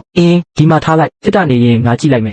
မင်းဝင်လို့မရဘူး ထဲဆန်းငါလင်းချံကိုရှာတာငါကသူ့ရဲ့ရည်စားပဲကိုချမ်းနောက်ဆုံးတော့နေငါကိုတွေ့ပြီပေါ့သူမဝင်လာခြင်းပဲပုံစံတစ်မျိုးလုပ်နေတာကျွန်တော်ကြည့်လိုက်ရုံနဲ့တင်သူမဘာကွက်စင်ဦးမလဲဆိုတာသိနေတယ်ကိုချမ်းကျမမှာကိုဝင်ရှိနေပြီနေ့ရက်ကလေးပဲနေငါကိုတာဝန်ယူရမယ်ထင်တဲ့အတိုင်းပဲသူမနောက်ဆက်တွဲပြောမယ့်စကားကကျွန်တော်တွေးထားတာနဲ့တပုံစံနဲ့ပဲကျွန်တော်အဲ့ဒီအချိန်မှာလဲရဲလိုက်မိတယ်ဒီမိမကတကယ်ပဲငါ့ကိုအယူထင်နေတာလားငါတို့မတွေ့ရတာ3လတောင်ရှိပြီဥစ္စာသူမကငါကလေးကိုရထားတယ်လို့လာပြောနေတယ်စူမန်မင်းကိုယ်တိုင်ရေစရာကောင်းတယ်လို့မခံစားရဘူးလားငါတို့မတွေ့တာဒီလောက်ကြာပြီဥစ္စာမင်းမှာဘယ်ကကလေးရှိလာမှလဲကျွန်တော်သူမကိုဖွင့်ချလိုက်တာကိုမြင်တော့သူမလည်းမြေကြီးပေါ်ထိုင်ပြီးမိုးယိုကတောင်းကျမ်းတော့တယ်ကျွန်တော်ကိုအလျှော့ပေးအောင်အကြက်ကံကိုကြံစီနေတာအရင်တိုင်းပဲကလေးကနင်းကလေးပဲနင်းညင်းလို့မရဘူးနင်းဒီလိုတာဝန်မဲ့လို့မရဘူးနင်းကတစ္ဆာဖောက်ပဲအခုထိစင်ကြေပေးနေတော့မဲလားဒါဆိုရင်ဒီဓာတ်ပုံတွေကိုကောင်းကောင်းကြည့်လိုက်ဦးဒါတွေကဘာလဲဆိုတာငါမင်းကိုရှင်းပြပေးဖို့လိုဦးမလားသူမကျွန်တော်လက်ထဲမှာဒီလိုအရာတွေရှိနေလိမ့်မယ်လို့လုံးဝမထင်ထားဘူးဒါကဒီတက်တွေတွေမကဘူးကျွန်တော်လက်ထဲမှာသူမရဲ့ကျမကြီးစစ်ဆေးချက်အစီရင်ခံစာလည်းရှိသေးတယ်အစအဆုံးအကုန်လုံးကသူမတေချာကြံစီထားတဲ့ပြဿနာတစ်ခုပဲပြီးတော့ဒါကမင်းရဲ့ကျမကြီးစစ်ဆေးချက်အစီရင်ခံစာပဲမင်းမှာလုံးဝကိုဝင်မရှိဘူးငါပြောတာမှန်တယ်မလားဝန်ထမ်းတွေလည်းအကုန်လုံးသဘောပေါက်သွားကြပြီအစကတော့ဒီမိမကလာပြီးလိမ့်နေတာပဲစောစောကတနာစရာပုံစံတွေကအကုန်ဟန်ဆောင်ထားတာအတူကြီးပဲကိုတကယ်မျက်နှာပြောင်တိုက်တာပဲကိုဝင်အတူနဲ့တော့မန်နေဂျာလင်းကိုလာလိန်ရဲတယ်ပေါ့စူမန်လည်းဆက်ပြီးမျက်နှာပြစရာမရှိတော့ပဲမျက်နှာကိုအုပ်ပြီးအရှက်ရစွာထွက်ပြေးသွားတော့တယ်ဒီဘဝမှာတော့ကျွန်တော်ကိုထပ်တွေ့ချင်တော့မှမဟုတ်ဘူးဒါပေမဲ့သူမလိုလူစားမျိုးကရည်ရွယ်ချက်မအောင်မြင်မချင်းအလွယ်တကူလက်လျှော့မှာမဟုတ်မှန်းကျွန်တော်သိတယ်နေမြ мян နီးလန်းရှာဒီတခါတော့သူ့ကိုတေချာပေါက်နှိမ်ပြရမယ်မဟုတ်ရင်ငါတို့နှစ်ယောက်လုံးလုံးဝပျက်စီးသွားလိမ့်မယ်လင်းချံမင်းမထင်ထားဘူးမလားဒီကုံမှတ်တစိတ်ကအခုငါဟာဖြစ်သွားပြီကိုလေးကတော်တာပဲဒါဆိုရင်လင်းချံအဲ့ဒီကောင်ထုတ်လာရင်တော့ဒီနာမည်ကိုသုံးလို့ရတော့မှမဟုတ်ဘူးသွားမြ мян ထုတ်လို့ဖို့စီစဉ်ဒီကုံမှတ်တစိတ်ကိုသုံးငါတို့ဒီတစ်ချိန်မှာပတ်စံများကြီးရှာပြီးလင်းချံရဲ့ဈေးကွက်ကိုလူယူမယ်ကောင်းပါပြီကိုလေးကျွန်တော်အခုချက်ချင်းသွားလုပ်ပါမယ်ကြောက်လေးကတော့လက်ဖက်ရည်တောက်ရင်ချမ်းသာမဲ့အိမ်မက်တွေမက်နေတော့မယ်လင်းချံငါနဲ့ပြိုင်ဖို့မင်းကနုပါသေးတယ်ဒီတစ်ခါမင်းငါနဲ့ဘယ်လိုကစားမလဲဆိုတာငါကြည့်ရသေးတာပေါ့ကိုလေးမကောင်းတော့ဘူးတရားရုံးကတမန်စာရောက်လာပြီကျွန်တော်တို့တရားစွဲခံရပြီကြောက်လေးလုံးဝကြောင်သွားတယ်သူမထင်ထားတာကကျွန်တော်ကြိုတင်ပြီးတီထွင်မှုမူပိုင်ခွင့်ဖေတံလျှောက်ထားခဲ့တာကိုပဲသူဘလောက်ပဲစူးစမ်းပြီးလူယူခဲ့တဲ့ကုံမှတ်တစိတ်ကလုံးဝအသုံးမဝင်တော့ဘူးဘာလဲမူပိုင်ခွင့်ချိုးဖောက်မှုဟုတ်လားဘယ်လိုလုပ်ဖြစ်နိုင်မှာလဲအမှုရုံးတော်ရောက်တော့ကျွန်တော်တရားသူကြီးရှိမှကျွန်တော်ကြိုတင်လျှောက်ထားခဲ့တဲ့မူပိုင်ခွင့်လက်မှတ်ကိုထုတ်ပြလိုက်တယ်အချိန်ကသူကုံမှတ်တစိတ်လူယူခဲ့တာထက်တလားတိတိကြိုစောနေတာတရားသူကြီးမင်းခင်ဗျာဒါကကျွန်တော်ရဲ့တီထွင်မှုမူပိုင်ခွင့်လက်မှတ်ပါကျွန်တော်ဒီမူပိုင်ခွင့်ကိုကြိုတင်လျှောက်ထားခဲ့တာပါတရားပြန်ရဲ့လောက်ရက်ကချိုးဖောက်မှုရောက်နေပါပြီတရားပြန်ကတရလူကိုစီးပွားရေးနစ်နာကြီးစုပေါင်းငွေကျပ်9သိန်းပေးလျော်စေဒီနေ့ကစပြီးအာနာတီစေကြောက်လေးလုံးဝကြောင်သွားတယ်ဈေးကွက်ကိုမလူနိုင်ခဲ့တဲ့အပြင်9သိန်းတောင်ပြန်ရောပေးလိုက်ရတယ်ဒါဘလို့လုပ်ဒီလိုဖြစ်သွားရတာလဲငါပတ်စံတွေလေကြောက်လေးရဲ့ပြဿနာကိုရှင်းပြီးနောက်ကျွန်တော်နောက်ထပ်အခွင့်အရေးတစ်ခုစီကိုအကြည့်ရွှေ့လိုက်တယ်ကိုချမ်းမင်းဒီဝိလွှင့်တာကိုဘာလို့ကြည့်နေတာလဲဖတ်တီးဒါကနောက်ထပ်အခွင့်အရေးပဲငါတို့ဒီအခွင့်အရေးကိုစုပ်ကန်ရမယ်ကျွန်တော်တို့မကြခင်မှာပဲကိုပိုင်ဝက်ဖင်ကန်ကိုတိစောက်လိုက်ကြတယ်မင်းဒါကိုလည်းနားလည်လိမ့်မယ်လို့မထင်ထားဘူးမင်းကရိုးရလုပ်ငန်းတွေပဲလုပ်တာထင်နေတာခစ်ကပြောင်းလဲနေတာပဲငါတို့လည်းလိုက်ပြောင်းရမှာပေါ့မဟုတ်ရင်ခင်းနောက်ကြကြံခဲ့လိမ့်မယ်မင်္ဂလာပါအားလုံးပဲဒီနေ့မိတ်ဆက်ပေးမဲ့ဒီထုတ်ကုန်ကတကယ်ကိုတန်မိုးရှိပါတယ်ပုံမှန်ဆိုရင်69ကျပ်ဒီနေ့ကျွန်တော်လည်းခန်းထဲမှာတော့39ကျပ်ပဲကျွန်တော်တို့ရဲ့ပထမဆုံး live လွှင့်ခြင်းကဒီလိုပဲစတင်ခဲ့တယ်ထိရောက်မှုကဒီလောက်အထိကောင်းလိမ့်မယ်လို့မထင်ထားဘူးလွှင့်ခြင်းပဲလူကြည့်အရန်များသွားတယ်ကိုချမ်းပေါက်သွားပြီလုံးဝပေါက်သွားပြီ1မိနစ်အတွင်းမှာတင်အော်ဒါ1000ဓာတ်ရိုက်တက်လာတယ်ဒီရောင်းအားကအရန်ကြောက်စရာကောင်းတယ် live တပွဲလွှင့်ပြီးနောက်ကျွန်တော်တို့တောင်းကနန်းလောက်ရောင်းချခဲ့ရတယ်ဒါကအရင်တုန်းကဆိုရင်ကျွန်တော်တို့အိမ်မက်တောင်မမက်ရဲတဲ့အရာပဲဘယ်လိုလဲငါပြောတာမှန်တယ်မလားတကယ်တော်တာပဲထိရောက်မှုဒီလောက်ကောင်းလိမ့်မယ်လို့မထင်ထားဘူးကိုချမ်းမန်နေဂျာရှန်live တပွဲလေးနဲ့တောင်းကနန်းလောက်ဓာတ်ရိုက်ရောင်းရတယ်ရပါပြီစိတ်မလှုပ်ရှားနဲ့အောင်ဒါကအစပဲရှိသေးတယ်နောက်ဆိုငါတို့လုပ်စရာတွေအများကြီးရှိသေးတယ် live တပွဲလေးနဲ့တောင်းကနန်းလောက်ရတာလား live လွှင့်တာကဒီလောက်အထိအကျိုးမြတ်များတာလားလင်းချန်အဲ့ဒီကောင်ကန်ကောင်းလုံးတာပဲသွားငါတို့လည်း live လွှင့်မယ်မြန်လိုက်ခန်းဆောက်ဟောက်ရှာငါလည်းဒီပတ်စံကိုရှာမယ်ကောင်းပါပြီကိုလေကျွန်တော်အခုချက်ချင်းသွားလုပ်ပါမယ်စောင့်နေလိုက်လင်းချန်ဒီတခါတော့မင်းရဲ့စီးပွားရေးကငါဟာဖြစ်သွားပြီသူကတော့အခုထိစိတ်ကူးရင်နေတော့မယ်ကိုယ်တိုင်ပျက်စီးမဲ့လမ်းတွေကိုခြေလမ်းဝင်နေမှမသိရှာဘူးဒီတစ်ချိန်မှာတော့သူ့ကိုလုံးဝပိုင်ဆိုင်မှုအကုန်ဆုံးရှုံးသွားအောင်လုပ်ဖြစ်မယ်ကြောက်လေးရဲ့အကွက်သေးလေးတွေကိုကြည့်ပြီးကျွန်တော်မရဲပဲမနေနိုင်တော့ဘူးမင်းဒီတခါဘယ်လိုရှုံးမလဲဆိုတာငါစောင့်ကြည့်ရသေးတာပေါ့မန်နေဂျာလည်းတကယ်ပဲတောင်းပန်ပါတယ်ကျွန်တော်တို့အလုပ်ထွက်ဖို့စီစဉ်ထားပါတယ်မန်နေဂျာကြောက်ဘက်ကကျွန်တော်တို့ကိုလာစားနှစ်ဆပေးလို့ပါငါသိပြီမင်းတို့သွားချင်တယ်ဆိုရင်လည်းလန်ခီဖြောင်းဖြူပါစေကိုချမ်းမကောင်းတော့ဘူးအဲ့ဒီဝန်ထမ်းအချို့ကိုကြောက်လေးကလူယူသွားပြီးစိတ်ချပါဖတ်တီငါစိတ်ထဲမှာအစီအစဉ်ရှိပြီးသားဒီလူတွေကိုငါတမင်တကာလွတ်ပေးလိုက်တာတမင်တကာဟုတ်လားကိုချမ်းဒါဘာဖြစ်လို့လဲမင်းစောင့်ကြည့်လိုက်မကြခင်ကြောက်လေးကန်ဆိုတော့မှမင်းတို့ငါနောက်လိုက်ရင်ငါမင်းတို့ကိုမျက်နှာမပြတ်စေရဘူးနောက်ဆိုငါနဲ့အတူကောင်းကောင်းနေထိုင်ရမှာလင်းချန်အဲ့ဒီကောင်နောက်လိုက်တာထက်အများကြီးတာပါတယ်ကျေးဇူးပါကိုလေးကျွန်တော်တို့တေချာပေါက်ကြိုးစားပါမယ်မကြခင်မှာပဲကြောက်လေးရဲ့ live လွှင့်ခြင်းကလည်းစတင်ခဲ့တယ်မင်္ဂလာပါအားလုံးပဲဒီနေ့မိတ်ဆက်ပေးမဲ့ဒီထုတ်ကုန်ကအရန်တန်ပါတယ်အားလုံးပဲမြန်ဝယ်ကြပါဒါဘာဖြစ်လို့လဲဘာဖြစ်လို့လင်းချန်ကတောင်းကနန်းလောက်ရောင်းရပြီးငါကြတော့ဒီလောက်ပဲရတာလဲမဟုတ်သေးပါဘူးဒါဘာဖြစ်လို့လဲဘာလို့ web ရဲ့အချက်လက်တွေကဒီလောက်ဆိုးရွားနေရတာလဲမင်းတို့ငါ့ကိုလိန်နေတာလားလင်းချန်ရဲ့ဤပညာကိုမင်းတို့ယူမလာခဲ့ဘူးလားကျွန်တော်တို့လည်းမသိပါဘူး ဘာအခြေအနေလဲကိုလေကျွန်တော်တို့ကတော့လုံထုံးလုံနည်းတိုင်းလုပ်တာပါအရေးကြီးတဲ့အချိန်မှာပဲတကွန်ရက်လုံးဓာတ်ရိုက်ပောက်ကွဲသွားတယ်ကြောက်လေးကုမ္ပဏီရဲ့ထုတ်ကုန်အရင်စည်းနဲ့အတွင်းပိုင်းလျှို့ဝှက်ချက်အချက်လက်အားလုံးကလုံးဝဖွင့်ချခံလိုက်ရပြီးလူတိုင်းတိသွားကြတော့တယ်ကိုလေမကောင်းတော့ဘူးကျွန်တော်တို့ထုတ်ကုန်တွေရောင်းလို့မထွက်တော့ဘူး online မှာကျွန်တော်တို့ရဲ့အရင်စည်းတွေကိုအကုန်ဖွင့်ချလိုက်ပြီးမို့လို့ဘယ်သူမှမဝယ်ကြတော့ဘူးအရင်စည်းပေါ်သွားပြီးနောက်ကြောက်လေးရဲ့ထုတ်ကုန်တွေအကုန်လုံးပိတ်မိကုန်ပြီးကုန်ပစ္စည်းအမြောက်များလက်ထဲမှာကျန်နေခဲ့တယ်မင်းတို့ပဲကိုမင်းတို့ကလင်းချန်ရဲ့သူရှိုးတွေဖြစ်နေတာပဲငါ့ကိုတမင်တကာလာပြီးအကွက်စင်တာမလားမဟုတ်ရင်ဘာဖြစ်ရမှာလဲမင်းကငါတို့တကယ်ပဲမင်းလို့လူစားမျိုးနောက်ကိုလိုက်မယ်ထင်နေတာလားကိုလေးငါတို့ကိုလက်ခဒီလောက်ကြာပေးခဲ့တဲ့အတွက်ကျေးဇူးတင်ပါတယ်နော်ဟုတ်ပတ်မန်နေဂျာလင်းကမင်းဒီအကွက်ကို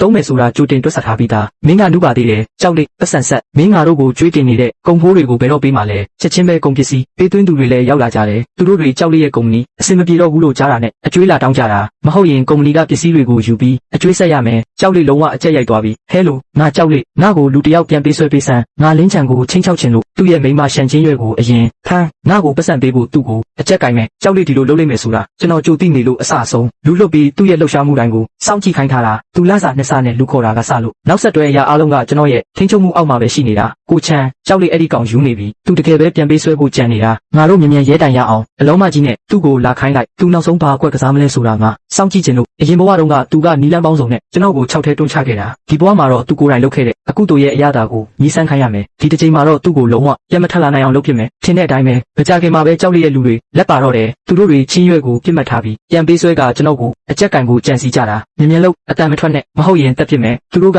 ချင်းရွက်ကိုတာမန်တထေးသမီးလေးမို့လို့အနိုင်ကျင့်ရလွယ်မယ်ထင်နေကြတာဒါပေမဲ့သူတို့လူမားသွားမှမသိကြဘူးလင်းချံမင်းရဲ့မိန်းမငါလက်ထဲမှာသူဘာမှမဖြစ်ချင်ရင်ငါတန်းယူလာခဲ့ရဲမတိုင်နဲ့မဟုတ်ရင်တက်ဖြစ်မယ်သူ့ကိုမထိနဲ့မင်းတို့သူ့ကိုလုံးဝမထိခိုက်စေနဲ့ပတ်စံငါအခုချက်ချင်းယူလာခဲ့မယ်ဘယ်လောက်ဖြစ်ရတယ်ပြန်ပေးဆွဲသမားရဲ့ဖုန်းကိုရတော့ကျွန်တော်တစ်ဖက်ကနေအချိန်ဆွဲရင်တစ်ဖက်ကနေတိတ်တဆိတ်ရဲတိုင်းလိုက်တယ်ဒီလင်းချံကတကယ်ပဲစကားနားထောင်တာပဲပတ်စံရရင်ငါတို့ထွက်ပြေးကြတာပေါ့သူတို့တွေချင်းရွက်ကသူတို့အနိုင်ကျင့်လို့ရမဲ့သူမဟုတ်မှန်းလုံးဝမသိကြဘူးချင်းရွက်ကအဲ့ဒီကျိုးတွေကိုအလွယ်တကူပဲယုံထွက်လိုက်တယ်အဲ့ဒီကျိုးတွေကသူမအတွက်တော့အယုတ်လိုပါပဲမင်း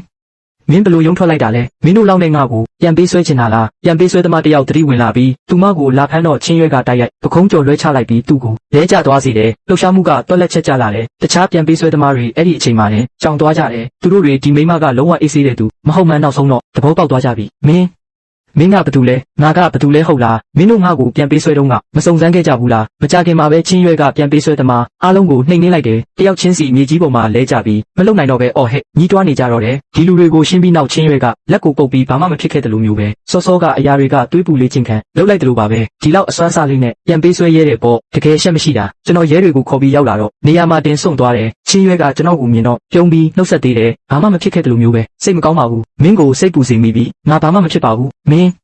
မင်းဘာမှမဖြစ်ဘူးလားငါကထင်နေတာရဲတွေလည်းတတိဝင်လာပြီးပြန်ပေးဆွဲသမားတွေကိုထိတ်တုံးခတ်လိုက်ကြတယ်ဒီပြန်ပေးဆွဲသမားတွေဒီဘဝမှာဒီလောက်အထိအရှက်ရဘူးမှမဟုတ်ဘူးလူကိုလာဖမ်းပြီးတော့ကိုယ်တိုင်အရိုက်ခံရတာပြောဘသူခိုင်းတာလဲကြောက်လေးခိုင်းတာပါသူကျွန်တော်တို့ကိုပတ်စံပေးပြီးအဲ့ဒီမိန်းမကိုဖမ်းခိုင်းတာပါရဲတွေချက်ချင်းပဲကြောက်လေးကိုဖမ်းဆီးဖို့အမိန့်ထုတ်လိုက်တယ်မထင်ထားဘူးပဲငါကမင်းသမီးလေးကိုလာခဲ့မလို့ဟန်ပြင်ထားတာအခုတော့ပြောင်းပြန်ဖြစ်သွားပြီဘသူကမင်းကိုငါ့ကိုအထင်သေးခိုင်းလို့လေငါကလေ့ကျင့်ထားတာပဲဥစ္စာဟဲလို့ငါကြောက်လေးငါ့ကိုကူညီပါဦးသွားပြီးလင်းချံရဲ့ကုမ္ပဏီကိုချက်စီပေးစမ်းသူ့ကိုနာမည်ပြအောင်လုပ်ဖြစ်မယ်သူဒီလောက်နဲ့တင်လက်လျှော့မှာမဟုတ်မှန်းကျွန်တော်သိတယ်ဒါပေမဲ့ပြဿနာမရှိပါဘူးသူဘာကွက်ပဲထုတ်ငါအကုန်လက်ခံမယ်ဒီတစ်ချိန်မှာတော့သူ့ရဲ့နောက်ဆုတ်လမ်းအားလုံးကိုပိတ်ဖြစ်မယ်ဒါပေမဲ့ဒီတစ်ချိန်မှာတော့သူကိုယ်တိုင်လုံးဝပျက်စီးသွားခဲ့ပြီးပြန်ပေးဆွဲမှုကတင်သူ့ကိုထောင်ထဲမှာပုံမင်းသွားစေဖို့လုံလောက်ပါတယ်နောက်ပိုင်းကျရင်ပြဿနာအားလုံးကိုလုံးဝရှင်းလင်းဖြစ်ဖို့ပဲရှိတော့တယ်လင်းချံဟုတ်လားငါကြားတာတော့မင်းကအရင်ကတာမန်အလုပ်သမားတယောက်ပဲရှိသေးတာကိုငါတို့ချင်းရွဲကတော့ငါတို့ရှမ်မီသားစုရဲ့တူဦးရဲ့တော်သမီးလေးလေချင်းရွဲအမေစကားကိုနားထောင်စမ်းအမေကလူကိုနှိမ်တာမဟုတ်ပါဘူးအမေကမင်းနောက်ဆိုဒုက္ခရောက်မှာစိတ်ပူလို့ပ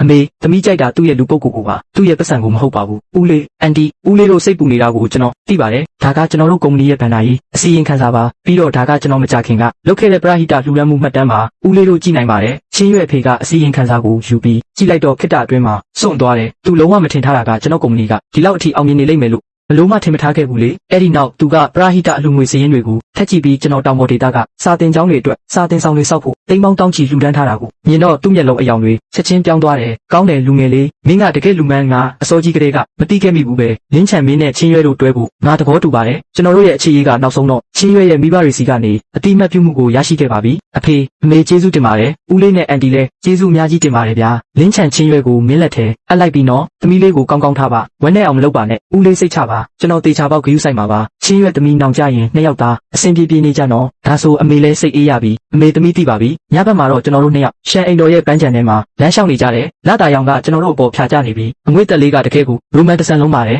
်ဒါဟာကျွန်တော်ရဲ့အရင်ဘဝတုန်းကဆိုရင်အိမ်မက်တောင်မမက်ရဲတဲ့မြင်ကွင်းမျိုးပါအရင်ဘဝမှာကျွန်တော်လက်လွတ်ခဲ့ရပေမဲ့ဒီဘဝမှာတော့ဘယ်တော့မှအဆုံးရှုံးခံမှာမဟုတ်တော့ဘူးကျွန်တော်ခြေလမ်းတွေကိုရက်ပြီးချင်းရွက်ကိုကြည့်လိုက်တယ်ချင်းရွက်ကိုမင်းကိုပြောစရာစကားရှိတယ်အင်းပါပြောမလို့လဲချင်းရွက်အမှန်တော့တက္ကသိုလ်တက်ကလေးကကိုမင်းကိုသဘောကျခဲ့တာဒါပေမဲ့အဲ့ဒီတုန်းကကိုတာမန်လူတယောက်ပဲမို့လို့မင်းနဲ့မတန်ဘူးထင်ပြီးမပြောရဲခဲ့ဘူးအခုလိုမျိုးတကယ်ကြီးလက်တွဲခွင့်ရလိမ့်မယ်လို့မထင်ထားခဲ့ဘူးအမှန်တော့ချင်းရွက်လဲတူတူပါပဲချင်းရွက်လဲကိုအစောကြီးကလေးကသဘောကျခဲ့တာဒါပေမဲ့အဲ့ဒီတုန်းကကိုမှရီးစားရှိနေတော့မပြောရဲခဲ့ဘူးဒါဆိုချင်းရွက်ကိုရဲ့ရီးစားဖြစ်ပေမလားအင်းဖြစ်တာပေါ့ကျွန်တော်သူမရဲ့လက်ကိုဆွဲကင်လိုက်ပြီးနှစ်ယောက်သားပြုံးမိကြတယ်နောက်ဆုံးတော့ကျွန်တော်တို့ချစ်သူတွေဖြစ်သွားကြပါပြီဒါဟာကျွန်တော်ပြန်လည်မွေးဖွားလာပြီးနောက်အပျော်ဆုံးနေ့တစ်နေ့ပါပဲကျွန်တော်တို့နှစ်ယောက်ဖတ်ထားကြရင်လာတာရောင်ကဖြာကျနေတယ်ဒီအချိန်မှာအချိန်တွေတောင်ရက်တန့်သွားသလိုခံစားရတယ်ခံစားခဲ့ရသမျှဆင်းရဲဒုက္ခတွေပေးဆက်ခဲ့ရသမျှတွေအားလုံးကထိုက်တန်သွားပါပြီမျောလင့်ထားတဲ့အတိုင်းပဲမကြခင်မှာပဲအင်တာနက်ပေါ်မှာပောက်ကွဲသွားတယ်ကြောက်လက်ရဲ့အပေါင်းပါတွေကသူ့ညွှန်ကြားချက်အတိုင်းအင်တာနက်ပေါ်မှာကျွန်တော်ကုမ္ပဏီကိုလိုက်လံတိတ်ခါချပြီးကျွန်တော်တို့ကုမ္ပဏီကလိမ်ညာနေတာပစ္စည်းတွေကအတုတွေလို့ရှောက်ပြောနေကြတယ်ချန်ကိုမဟုတ်တော့ဘူးအင်တာနက်ပေါ်မှာပြဿနာတက်နေပြီးလူတွေအများကြီးကကျွန်တော်တို့ကုမ္ပဏီကိုနာမည်ဖြတ်နေကြတယ်လိမ်ညာနေတဲ့ကုမ္ပဏီပစ္စည်းတွေကလည်းအတုတွေလို့ပြောနေကြတယ်ချန်ကိုအခုအင်တာနက်မှာတော်တော်လေးစူညံနေပြီးဝယ်သူတွေအများကြီးကလည်းလာမေးနေကြတယ်ငါသိပြီမလောနဲ့လူတွေကိုအကြောင်းကြားလိုက်မွန်းလွဲပိုင်းမှာသတင်းစာရှင်းလင်းပွဲလုပ်မယ်ဒီကိစ္စကိုငါရှင်းရမယ်ပြီးတော့ကျွန်တော်တို့ကုမ္ပဏီကတကယ်ပဲဘယ်လိုမျိုးလဲဆိုတာလူတိုင်းသိအောင်လုပ်ရမယ်ဗျာသတင်းစာရှင်းလင်းပွဲဟုတ်လားမွန်းလွဲပိုင်းသတင်းစာရှင်းလင်းပွဲလုပ်တဲ့နေရာမှာသတင်းထောက်တွေအများကြီးရောက်လာကြတယ်ကျွန်တော်စင်ပေါ်မှာစကားပြောဖို့ပြင်ဆင်လိုက်တယ်ကျွန်တော်ကိုတိတ်ခါချတဲ့လူတွေကတော့ကျွန်တော်ဒီလိုလုပ်လိုက်မယ်လို့ဘလို့မှထင်ထားမှာမဟုတ်ဘူးမီဒီယာမိတ်ဆွေများခင်ဗျာမကြသေးခင်ကအင်တာနက်ပေါ်မှာကျွန်တော်တို့ကုမ္ပဏီကိုနာမည်ဖြတ်နေတဲ့ကောလာဟာလာတွေအများကြီးရှိနေပါတယ်ဒီနေ့မှာတော့ကျွန်တော်တို့ကုမ္ပဏီရဲ့တရားဝင်ထောက်ထားတွေအပြင်ထုတ်ကုန်တွေရဲ့စစ်ဆေးချက်မှတ်တမ်းတွေကိုပါအကုန်ထုတ်ပြလိုက်ပါတယ်လူတိုင်းကြည့်ရှုနိုင်ပါတယ်ကျွန်တော်တို့ရဲ့ထုတ်ကုန်တွေကစံချိန်စံညွှန်းမိပြီးသားဖြစ်တယ်လို့ကျွန်တော်တို့ကုမ္ပဏီကလည်းလုံးဝလိမ်လည်နေတာမဟုတ်ပါဘူးကောလာဟာလာတွေပဲကိုဒီမှတ်တမ်းတွေကအစစ်အမှန်တွေပဲတယောက်ယောက်ကတမင်တက်နာမည်ဖြတ်တာနေမှာပြီးတော့ကျွန်တော်စုံစမ်းသိရှိရတဲ့လောက်ကတော့ဒါတွေအားလုံးရဲ့နောက်ွယ်မှာအရင်ကကြောက်တဲ့ဆိုတဲ့လူကကျိုးကင်နေတာပါသူကပြန်ပေးဆွဲမှုကြောင့်အချုပ်ထဲရောက်နေတဲ့အတွက်ရန်ညိုးဖွဲ့ပြီးကျွန်တော်ကိုလိုက်နာမယ်ဖြတ်ခိုင်းတာပါဒါတွေကတော့သူ့ရဲ့ပြစ်မှုဆိုင်ရာတက်တဲ့အထောက်အထားတွေပါအားလုံးကြည့်နိုင်ပါတယ်လင်းကြောက်လက်ကရှန်ကိုတကယ်ပဲပြန်ပေးဆွဲခဲ့တာလားခင်ဗျာကြောက်လက်မှာအရင်ကတခြားပြစ်မှုတွေလည်းရှိခဲ့သေးတာလားမှန်ပါတယ်သတင်းစာရှင်းလင်းပွဲရဲ့အကြောင်းအရာတွေကအင်တာနက်ပေါ်ကိုချက်ချင်းပဲပြန့်နှံ့သွားတယ်ကောလာဟာလာတွေပဲကိုအကိုလင်းကိုအားပေးပါတယ်ကြောက်လက်ကတော့တကယ်ယွန်စရာကောင်းတယ်အကိုလင်းရဲ့ကုမ္ပဏီကဘယ်လိုလုပ်လိမ်ညာမှာလဲချန်ကိုအော်ဒါတွေအုံထနေပြီးအရင်ကထက်အစပေါင်းများစွာပိုများလာတယ်ကျွန်တော်တို့ရဲ့နာမည်ကလုံးဝပေါက်သွားပြီးဒီလိုဖြစ်မယ်ဆိုတာငါသိပြီးသားပါကြောက်လက်ကငါတို့ကိုကြွညာလက်ကလုပ်ပေးလိုက်တာပဲစူးမန်းကကြောက်လက်ရဲ့အငှားအိမ်မှာတန်ဖိုးရှိတာလေးများရမလားလို့ပစ္စည်းတွေလိုက်ငွေရှာနေရင်နောက်ဆုံးတော့ USB Dotis တခုပဲတွေးလိုက်ရတယ်သူမအဲ့ဒီ USB ကိုကြည့်ပြီးမျက်လုံးတွေတောက်ပသွားတယ်ဒီထဲမှာကြောက်လက်ရဲ့လှုပ်ဝက်ချက်တွေတေချာပေါက်ရှိနေမှာပဲသူမဟာနောက်ဆုံးတော့ဘဝပြန်လှည့်နိုင်မယ်အခွင့်အရေးကိုရှာတွေ့ပြီလို့ထင်ပြီးမအောင်နိုင်ပဲပြုံးမိလိုက်တယ်ဒီစူးမန်းကတော့တကယ်ကိုအယူပဲအဲ့ဒီ USB ကသူမကိုဘဝပြန်ထူထောင်ပေးနိုင်မယ်လို့ထင်နေတာအမှန်တော့အဲ့ဒါကိုကင်ထားရင်သူမကိုသူမဒုက္ခတွေနဲ့ပြန်နှိမ့်လိုက်တာနဲ့တူတူပဲစူးမန်းကျွန်တော်တူးထားတဲ့ဂျင်းတွေကိုသူ့အလိုလိုခုန်ဆင်းလာမဲ့အချိန်ကိုပဲစောင့်နေလိုက်မယ်သူမဒီတစ်ခေါက်ပါပဲလှုပ်ကျွန်တော်လက်ခုပ်ထဲကနေပြေးမလို့ပါဘူးဦးလေးနဲ့အန်ဒီကျမစီမှာကြောက်လက်ရဲ့ပြစ်မှုဆိုင်ရာတက်တွေအကုန်ရှိတယ်ရှင်တို့ကျမကို9သိန်းပေးရင်ဒီ USB ကိုပေးမယ်မပေးရင်တော့ရဲလက်ထဲအပ်ပြီးကြောက်လက်ကိုထောင်ထဲမှာပဲအယိုးဆွေးအောင်လုပ်ပြမယ်နင်ကငါ့ကိုလာချင်းချောက်ရဲတယ်ပေါ့ငါတို့မိသားစုကနစ်လိုမိမမျိုးနဲ့ဘယ်တော့မှပတ်သက်ဘူးလို့လဲ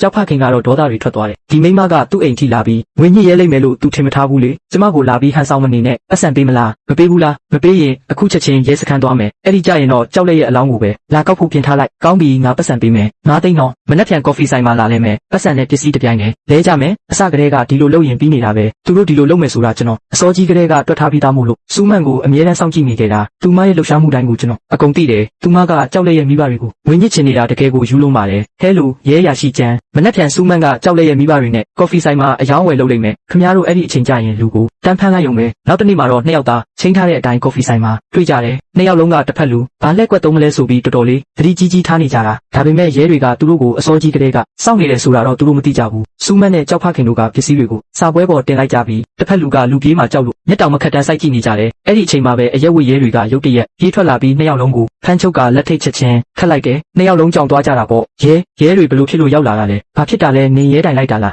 းရဲဘော်တို့သူကကျမစီမှာတက်သေးလာဝယ်တာကျမတမင်လောက်တာမဟုတ်ပါဘူးနင်းလျှောက်မပြောနဲ့နင်ပဲငါ့ကိုလာငွေညစ်တာနင်ပဲ USB နဲ့လာချင်းချောက်တာတော်ကြစမ်းမစူးနဲ့တော့မင်းတို့နှစ်ယောက်လုံးမှာတာဝန်ရှိတယ်ချင်းချောက်ငွေညှစ်မှုနဲ့နှစ်ယောက်လုံး လွတ်မှာမဟုတ်ဘူးထောင်ဒဏ်ကြဖို့သာပြင်ထားကြဘာဖြစ်လို့ဒီအချိန်မှာပဲကျွန်တော်ရဲစခန်းကဖုန်းကိုလက်ခံရရှိခဲ့တယ်သူတို့ကသတင်းပေးတိုင်ကြမှုအတွက်ကျေးဇူးတင်ကြောင်းနဲ့ဒီအမှုကိုဖော်ထုတ်နိုင်ပြီးလူနှစ်ယောက်လုံးကိုဖမ်းဆီးနိုင်ခဲ့တယ်လို့ပြောပါတယ်ဥပဒေစိုးမိုးရေးကိုထိန်းသိမ်းဖို့ဆိုတာကျွန်တော်တို့ပြည်သူတိုင်းရဲ့တာဝန်ပဲလေကြောက်လက်ကဒီသတင်းကိုကြားတော့ဒေါသတွေပောက်ကွဲသွားတယ်စူးမန့်ကသူ့ဖေကိုပါထောင်ထဲထည့်လိုက်တယ်ဆိုတော့ဒေါသထွက်လွန်းလို့နေရန်ကိုပဲအတင်းထုရိုက်နေတော့တယ်စူးမန့်ဒီမိမ့်မယ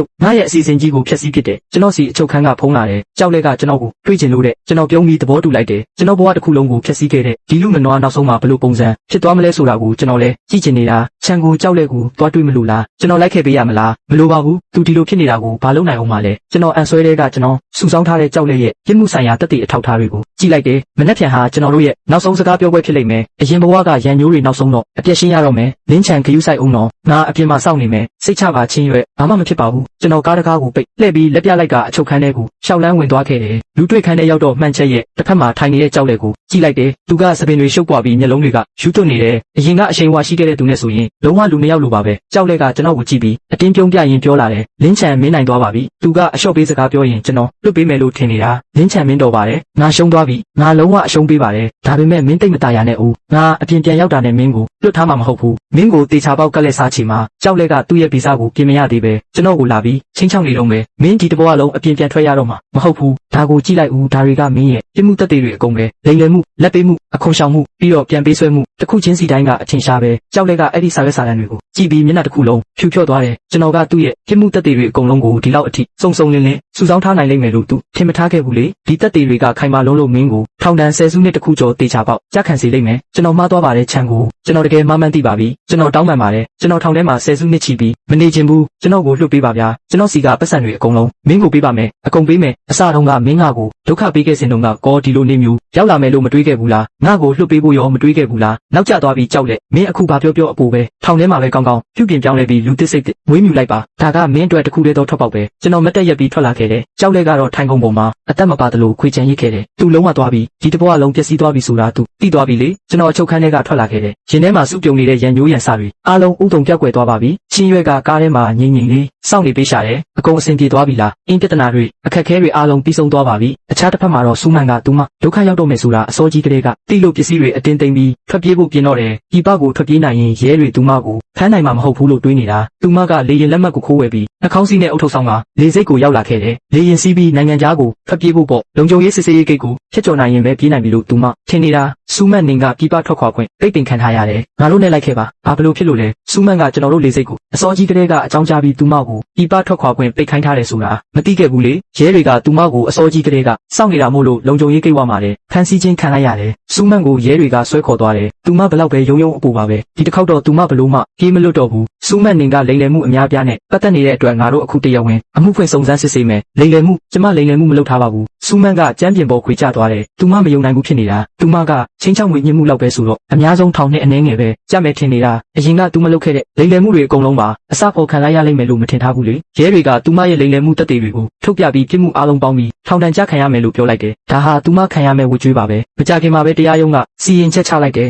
ကြောက်လက်ကထောင်ဒဏ်15နှစ်စူးမန်က9နှစ်စူးချံက3နှစ်ဒီလူရုံမှာ3ယောက်စလုံးနောက်ဆုံးတော့သူတို့ခံထိုက်တဲ့ပြစ်ဒဏ်တွေကိုရရှိသွားကြပါပြီ3ယောက်စလုံးကိုရဲတွေကခေါ်ထုတ်သွားတယ်သူတို့မျက်နှာတွေမှာမကျေနပ်မှုတွေပြည့်နေပေမဲ့နောက်ကျသွားပါပြီအစတုန်းကမကောင်းမှုတွေလုပ်ခဲ့တုန်းကကောဒီလိုနေမျိုးရောက်လာမယ်လို့မတွေးခဲ့ကြဘူးလားလူရုံမာတွေအားလုံးဖမ်းဆီးခံလိုက်ရပြီးကြောက်လက်စူးမန်စူးချံသူတို့အားလုံးဝစ်လဲသွားကြပါပြီရင်ထဲကရန်ညိုးတွေကိုကျွန်တော်နောက်ဆုံးတော့ကလက်စားချနိုင်ခဲ့ပါပြီကျွန်တော်ရဲ့ကံကြမ္မာကိုကျွန်တော်ကိုယ်တိုင်ပြောင်းလဲပြစ်နိုင်ခဲ့ပြီးဘဝတို့ကအပြေးလွှားရောက်လာတဲ့ခြံကိုဘသူရောက်လာလဲခံမှန်းကြည့်စမ်းအရင်ကခြံကိုလှောင်ပြောင်ခဲ့တဲ့အတန်းဖော်တွေအကုန်လုံးရောက်လာကြတယ်ကျွန်တော်တို့ကုမ္ပဏီထဲဝင်ကျင်လို့တဲ့ပြီးတော့အရင်ကသူတို့မှားခဲ့ပါတယ်ဆိုပြီးခြံကိုခွင့်လွှတ်ပေးဖို့လာတောင်းပန်နေကြတယ်ကျွန်တော်အဲ့ခမ်းမထဲကိုရှောက်သွားတော့အဲ့ဒီအတန်းဖော်တွေကအတင်းဝိုင်းလာကြပြီးမျက်နှာတွေမှာဖားပြတဲ့အပြုံးတွေနဲ့ဒီမင်းလဲပါတယ်သူကအရင်တုန်းကကျွန်တော်ကိုအဆိုးဆုံးလှောင်ပြောင်ခဲ့ပြီးကျွန်တော်ကိုစင်းရဲသားအလုပ်သမားလို့ပြောခဲ့တာအခုတော့ကျွန်တော်ကိုလာပြီးဖားနေပြီးကုမ္ပဏီထဲဝင်ကျင်နေပြန်ရောအကိုလင်းကျွန်တော်လီမင်ပါကျွန်တော်ကိုမှတ်မိသေးလားဗျာအရင်ကကျွန်တော်မှားခဲ့ပါတယ်ကျွန်တော်တောင်းပန်ပါတယ်ကျွန်တော်ကိုအခွင့်အရေးတစ်ခုလောက်ပေးပါဦးကုမ္ပဏီထဲဝင်ကျင်ရပါတယ်ဒါပေမဲ့ကျွန်တော်စီမှာမျက်နှာတာပေးတာမျိုးမရှိဘူးအောက်ခြေကနေပဲစလုပ်ရမယ်အခြေခံလစာ3000ကော်မရှင်ကတော့စီးမြင့်တိုင်းပဲကုမ္ပဏီမှာဆက်နေနိုင်မလားဆိုတာကတော့မင်းတို့ရဲ့အရေးချင်းအပေါ်ပဲမူတည်တယ်ကို့အရေးချင်းနဲ့ကိုလှုပ်ရှားမယ်ရပါတယ်ဗျာကျွန်တော်တို့လုပ်ပါမယ်တေချာပေါက်အားသွန်ခွန်ဆိုင်လုပ်မှာပါဟုတ်ပါတယ်ကိုလင်းကျွန်တော်တို့လုပ်ပါမယ်တေချာပေါက်စူးစမ်းမှာပါဝတ်တုတ်သူတို့ကိုအလုပ်စီစဉ်ပေးလိုက်အယောင်ဌာနကနေ ကနေစခိုင်းစီးမြင်တိုင်းပဲအလုပ်ဟုတ်ကဲ့ချန်ကိုကျွန်တော်သိပါပြီကျွန်တော်ဝဝတို့ကိုသူတို့အတွက်အလုပ်တွေစီစဉ်ခိုင်းလိုက်တယ်ကောင်းကောင်းလုပ်နိုင်မလားဆိုတာကတော့သူတို့အပေါ်ပဲမူတည်တော့တယ်အဲ့ဒီအတန်းဖော်တွေကတော့အရန်ဝမ်းတာသွားပြီးဝဝတုံနောက်ကိုလိုက်ပြီးအလုပ်ဝင်ဖို့တွားကြတော့တယ်သူတို့နောက်ဆုံးတော့ကျွန်တော်နောက်လိုက်ခွင့်ရပြီလေပြီးတော့အရင်ကသူတို့ဘာတွေလက်လို့ဆုံးရှုံးခဲ့ရလဲဆိုတာကိုလည်းသိသွားကြပါပြီကျွန်တော်သူတို့ရဲ့ကြောပြင်ကိုကြည့်ပြီးခက်ဖွားဖွားလေးပြုံးလိုက်တယ်ကျွန်တော်ကသူတို့ကိုလူဆိုတာခြေခြေမြင့်မြင့်နေထိုင်တင်ပြီးမျက်နှာကြီးဟာဟင်းဖက်ပါမလုပ်တင်ဘူးဆိုတာကိုပဲနားလည်စေချင်တာပါအဲ့ဒီအချိန်မှာပဲချင်းရွက်ရှောက်ဝင်လာတယ်ကိစ္စတွေအကုန်ပြီးသွားပြီဆိုတော့တို့တွေနောက်ဆုံးတော့အတူတူနေနိုင်ကြပြီပေါ့အင်းအကုန်ပြီးသွားပါပြီနောက်ကြရင်တို့တွေစီမှာဘာပြဿနာမှရှိလာတော့မှမဟုတ်ဘူးဒီတစ်ခေါက်ပြဿနာတွေပြီးသွားတော့တို့ကုမ္ပဏီရဲ့နာမည်ကလုံးဝကိုအောက်သွားပြီအော်ဒါတွေလည်းပိုများလာပြီးတို့ကုမ္ပဏီကပိုပြီးကောင်းလာတော့မှဟုတ်တယ်ကိုလင်းနောက်ကိုလိုက်ရင်တို့တွေတေချာပေါက်ပိုပြီးကြီးပွားတိုးတက်မှာပါကျွန်တော်တို့ကုမ္ပဏီရဲ့အမိုးပွင့်ထက်မှာရက်ပြီးမြို့ပြကြီးတစ်ခုလုံးကိုတန်းကြည့်လိုက်ကြတယ်နေအောင်ကြီးကကျွန်တော်တို့အပေါ်ဖြာချနေပြီးလက်ချင်းတွဲထားကြရင်အဲ့ဒီအချိန်မှာကျွန်တော်ဟာကဘာကြီးတစ်ခုလုံးကိုပိုင်ဆိုင်ထားရတယ်လို့ခံစားလိုက်ရတယ်ကြည်စမ်းဒီမျိုးကြီးကတကယ်လာတာပဲနော်အင်းကိုဘေးမှာမင်းရှိနေလို့ဒီမျိုးကြီးကပိုပြီးလာနေတာပါချင်းရွက်ကျေးဇူးတင်ပါတယ်ကိုဘေးမှာအမြဲတမ်းရှိပေးခဲ့လို့တကယ်ကိုကောင်းပါတယ်ချင်းရွက်လည်းတူတူပါပဲကျွန်တော်တို့နှစ်ယောက်ဖတ်ထားကြရင်နေအောင်ကြီးကဖြာချနေတယ်အဲ့ဒီအချိန်မှာအရင်ဘဝကခံစားခဲ့ရသမျှဆင်းရဲဒုက္ခတွေအားလုံးကမဟောင်းနှံ့တော့ပဲပေးဆက်ခဲ့ရသမျှတွေအားလုံးကတကယ်ကိုထိုက်တန်သွားပါပြီ